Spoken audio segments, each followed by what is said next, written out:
Students, നമുക്കിന്ന് plain പാൻറ്റിൻ്റെ pattern നോക്കാം. അപ്പോൾ ആദ്യം തന്നെ ഒരു ബ്രൗൺ ഷീറ്റ് എടുക്കുക. ബ്രൗൺ ഷീറ്റ് ഫോൾഡിങ് വേണ്ട, കാരണം ഫ്രണ്ടും ബാക്കും ഒരുപോലെ ആയതുകൊണ്ട് നമുക്ക് ഫോൾഡിങ്ങിൻ്റെ ആവശ്യം വരുന്നില്ല. ഒറ്റ പീസിൽ തന്നെ ചെയ്യാവുന്നതേ ഉള്ളൂ. അപ്പം ആദ്യം തന്നെ മേലെ നിന്ന് താഴേക്ക് 2 ഇഞ്ച് നമ്മുടെ ബെൽറ്റിന് വേണ്ടി കൊടുക്കണം. ഇനി അവിടുന്ന് താഴോട്ടേക്കാണ് നമ്മുടെ പാൻറ്റിൻ്റെ ലെങ്ത്ത് കൊടുക്കേണ്ടത്. നമുക്ക് ഇവിടെ ലെങ്ത്ത് 34 ഇഞ്ചാണ് വരുന്നത്. അപ്പോൾ അതൊന്ന് മാർക്ക് ചെയ്ത് കൊടുക്കാം. ഇനി നമുക്ക് പാൻറ്റിൻ്റെ വിഡ്ത്ത് നോക്കാം. അത് വരുന്നത് നമ്മുടെ ഹിപ്പ് റൗണ്ടിൻ്റെ 4 ഭാഗത്തോട് 1 ഇഞ്ച് കൂട്ടിയാൽ എത്രയാണോ കിട്ടുന്നത് അതാണ്. ഇവിടെ ഹിപ്പ് റൗണ്ട് 38 ഇഞ്ചാണ്. അപ്പോൾ 38 ഇഞ്ച് ഡിവൈഡഡ് 4 പ്ലസ് 1 ഇഞ്ച് വരുന്നത് 10 ഇഞ്ചാണ്. അപ്പോൾ ആ 10 ഇഞ്ച് ഇവിടെ നിന്ന് മാർക്ക് ചെയ്ത് കൊടുക്കാം. ഇതുപോലൊരു സ്ട്രെയിറ്റ് ലൈൻ വരച്ചു കൊടുക്കാം 10 ഇഞ്ചിൽ.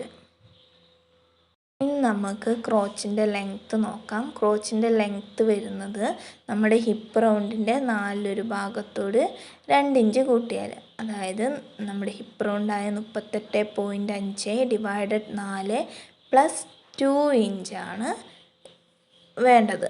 അപ്പം അത് കിട്ടുന്നത് 11 ഇഞ്ചാണ്. അപ്പോൾ ആ 11 ഇഞ്ച് ഇങ്ങനെ താഴോട്ടേക്ക് വരച്ചു കൊടുക്കാം. അതുപോലെ നമ്മുടെ ക്രോച്ചിൻ്റെ ഷേപ്പിന് വേണ്ടി ഒരു 2 ഇഞ്ച് എക്സ്ട്രാ കൊടുക്കാം ഇതുപോലെ. എന്നിട്ട് അവിടെ ഒന്ന് നമുക്ക് ഷേപ്പും കൂടെ ചെയ്ത് കൊടുക്കാം. ഇതുപോലൊരു ഷേപ്പും കൂടെ ചെയ്ത് കൊടുക്കാം.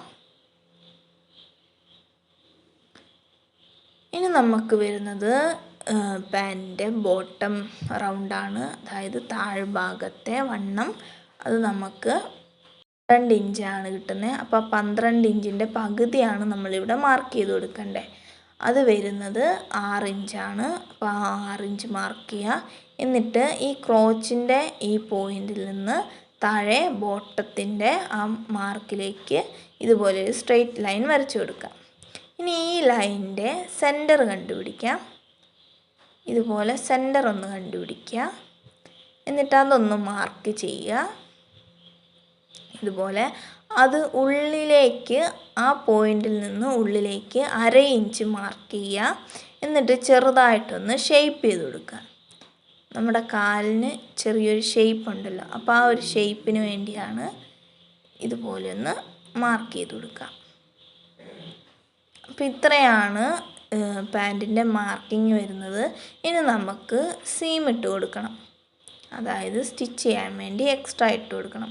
അപ്പോൾ താഴെ ഞാനൊരു കുറച്ച് വീതിയിൽ സ്റ്റിച്ച് ചെയ്യണം, അതായത് ബോട്ടത്തിന് കുറച്ച് ബോർഡർ പോലെ വീതിയിൽ കൊടുക്കണം എന്നാണ് വിചാരിക്കുന്നത്. അപ്പോൾ അവിടെ 3 ഇഞ്ചാണ് ഞാൻ എക്സ്ട്രാ സീം ഇട്ട് കൊടുക്കുന്നത്.